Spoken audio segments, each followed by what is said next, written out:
if someone is an employee and kind of looking for a new place to work, what are some things to consider as it relates to what's happening right now from Roe versus Wade to, post-racial reckoning? It's funny because I was on a call with a financial brand, a huge financial brand, and we're working together.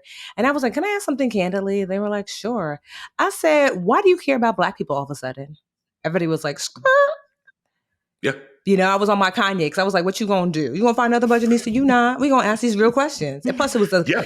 like the leader on the call. She's a sister, so she looked at me like, "Ooh, girl, yes, ask." I was like, so I said because Right. I remember like not less than 10 years ago when I first came out, and I was trying to book things and whatever. I had to be careful to say women. Because if I said Yeah. Black women, y'all ran off. And I said, because you're not the only financial brand. I mean, I'm beating financial brands off with a stick. I said, they just camped out, in front of my budgetista porch. Yeah. They don't even care that I'm working with with the whomever. They're like, we'll go next. And I'm like, but why? And then of Yep. course it was like, the answer was something to the effect of like, oh, because of the racial reckoning, we want to do better. I said, let's be real.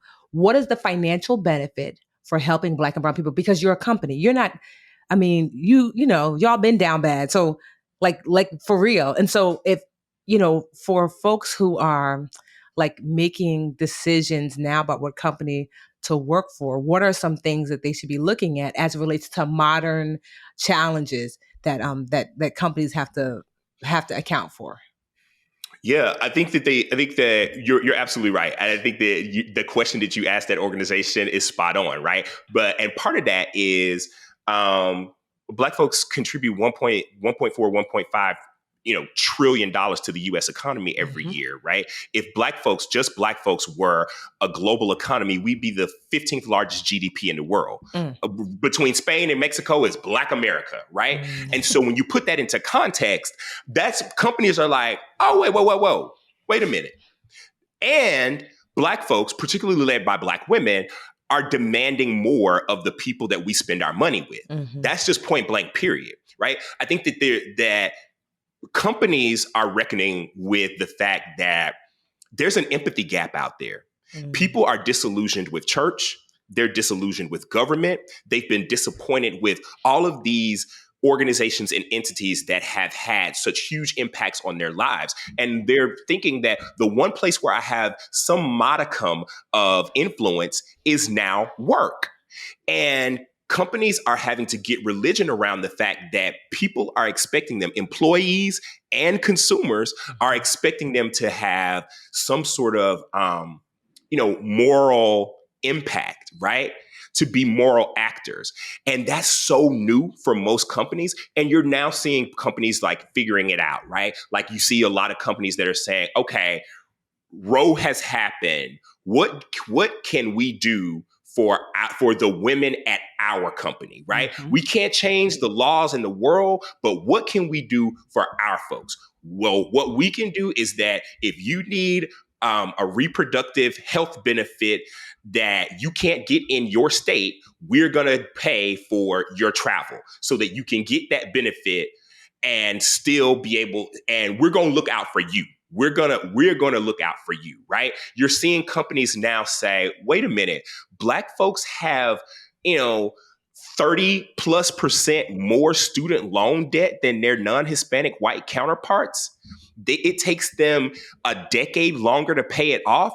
Okay, we can't do anything about whether or not the government is going to write off student loan debt, but for our folks, we're going to create a student loan debt relief program for our people when you come work here, right? Or we're going to bring in the budgetista to talk to our employee resource groups about how to actively pay off student loan debt, or how to use company benefits to do those things and do those things effectively. And so if you're a prospective employee, the first thing you got to do when I talk about researching companies is in those interview processes, ask, can you give me an idea of what your Black employee resource group does? Or can you give me an idea of what your Pride employee resource does? If it's just parties and potlucks, that might not be what you need. right? Mm-hmm. You might need something bigger than parties and potlucks. And shout out to the parties and the potlucks because they breed culture. But you Mm-hmm. also have to think about, how does this benefit me, right?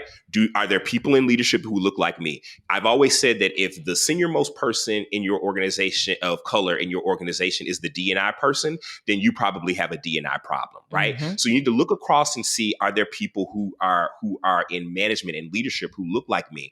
Talk to somebody who else used to work there or who works there currently. What is your experience like?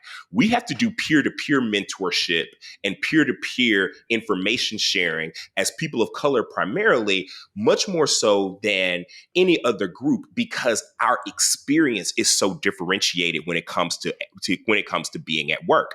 I say the same thing with people who are part of the queer community and the LGBTQ plus community, is that the questions that we have to ask are different, right? Mm-hmm. And what is your commitment to diversity and inclusion? You can ask that question. Are there any other people of color who are going to be on my team? You can ask that question. If those questions make the people David. that you're talking to at work uncomfortable, it may be an uncomfortable environment for you Yeah. once you get there, right? Like, lean into the Mhm. discomfort in the beginning so that you won't have to sit there and be uncomfortable for the next 18 months while you're looking Yes. for a new job.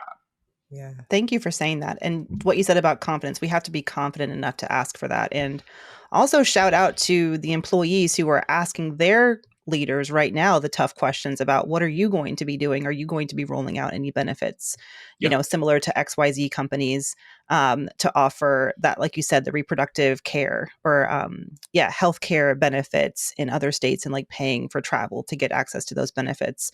You can do that. You can Yes. Yeah. you can raise a hand, you can submit a question, you can email the CEO. They got emails too. So I, Mm-hmm. I, I Like a love Slack You that. can them. raise your hand and say, hey, Yeah. company leadership, or hey, head of equity and inclusion, or hey, senior person in this organization. I don't feel comfortable as a queer person for us to have this, to take our company and our money and to this event in this state that is one of the states that has the more than 240 pieces of anti-gay legislation in it. Mm-hmm. Can we have that conversation, right? Employees, much like consumers, have more voice and more choice than they've ever had before. Mm-hmm. And I think that a lot of it is around being able to say, I think that we've been conditioned to just stay in the pocket. Don't ask any Mm-hmm. questions. Don't do this. Like, just be happy to be here, and that's it. And I think that particularly for younger professionals, that's not good enough anymore. It is perfectly okay to say, this is good, but I think we can do better. Yeah. That is okay to say in this world, that this is good, but I think that we can do better. That's for your career as well as for just how you move through the companies and the spaces where you're working. Yeah. And I love the power of choice that you said. Like it's still very much, as I agree, a job seeker's market. Yes. And for our listeners who are largely women of color, but for people from the queer community too, like yourself and Black men, if you are not feeling safe where you are, I think the power of this moment is that you are able to find a new opportunity. And there are places that exist where a Drew McCaskill can be, an executive, and a budgetnista can be getting these checks for all the monies. You know what I mean? Like those places do exist. Maybe they're harder to find, Yeah. but they are out there, Yeah. And and even if to they're small empower people. businesses, like we just like we'll have a press release coming out soon. I was like, I'm committed to providing health care to, because my team is largely women. If you've been denied in your state, and that comes up for you. And so we set aside $1,000 to help with travel and accommodations. And so all of our employees have access to that if you're in a state that does not provide you with a safe mechanism for not being pregnant anymore, if that's what you so desire. So we're like, okay, and if you're in that state and you've decided to terminate a pregnancy and you're not able to, well, we will give you money to be able to safely come to a place where you can do so. And so, so don't think like you're listening. You're like, oh, that's all. It's only these big companies. It's like, no, small companies can commit. I asked my CFO. I said, how much? If everybody said yes, just in case, like, how much can we commit? 'Cause I don't want to say, yes, it's $10,000. And everybody says me. I'm like, okay, wait a minute. So, so like she looked at our budget and was like, she's like, if everybody said yes, we could comfortably do $1,000 per person. I said, okay, let's do it. And then next year, as business does better, we can commit to more. So just know that, the same goes through, the same is true for small businesses as it is for large companies to potentially be And able to oftentimes at small businesses, Tiffany, like things are way more negotiable at small businesses sometimes than they are at larger corporations, right? So oftentimes, I say this all the time, is that we have not because we ask not. We have been conditioned to have this theory of lack, whereas many of us are walking around in the face of abundance, and our eye is not trained to see it, right? And so what I say to people all the time is, do not let these jobs steal your edges, your hairline if you're men, steal your joy, right? Like, because there is a place out there where you can go to work, be your authentic self, and thrive. You do not have to just stay somewhere and just try and survive. And survival is not optimal. We want you to thrive, right? And there are places out there where you can do. You may have to jump out of that. You may have to jump out of that boat, right? And try something that you've never tried before, or get into a place where you're saying, I'm going to take control of my career and I'm going to use all of the tools in my tool belt to do that. But work is supposed to give you wings, not shackles. The reason why I go so hard around talking to people about their power and their choice and their voice is because work is supposed to give you wings and not shackles, right? Money is supposed to give you wings and not shackles. That's the biggest piece of this, right? And so the reality is that we've got to speak abundance into the lives of other people, because I can tell you that at my grown age, many of my peers, and I'm in my 40s, many of my peers have never had anybody speak abundance over their lives professionally. They've told them about lack. They've told them about limitations. They told them about, well, these are the rules. You got to follow this right here. And this is what you got to do. And keep your head down. No, you deserve better than that. You're better and bigger than a job, right? And so most of what freedom looks like for many of us who are working, and we're all working in some way, shape, or form, is figuring out what your mission is, right? Like, what problems do you want to solve in the world? What's your superpower? How do you use it? And what's it in service to?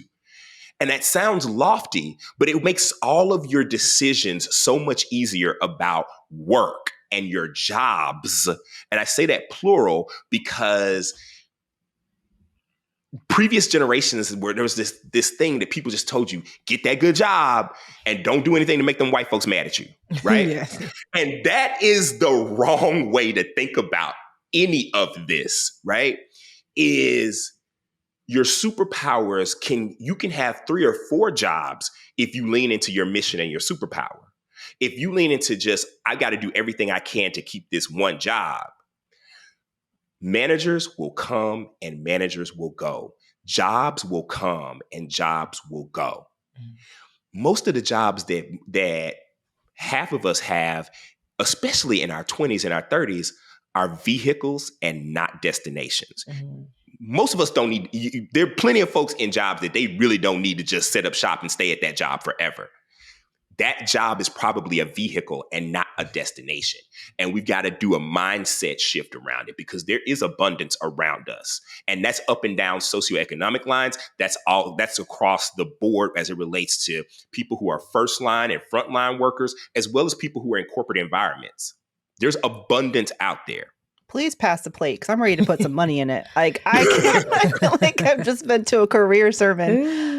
My heart is so warm because I agree with, and that's what I preach all the time, is professional resilience, not job stability and job security. So, I feel like that's so exciting. I mean, it's great to hear. It's great to hear that from your perspective, because there's people that I think even I can't reach, and to have there's people who will hear your voice and listen, and I hope that they hear that. true. Incredible. For sure. Hey, BA fam, we're on YouTube. Woohoo! Thank you so much for watching. Please like this video and subscribe to the channel. And while you're at it, why don't you go over to that little bell icon and just tap that for us. Show the BA fam how much you love us. And that way you'll also get notifications when new videos drop. Also, share the channel with a friend. We're always like, tell a friend, tell a friend, tell a friend. And thank y'all so much again for all the support.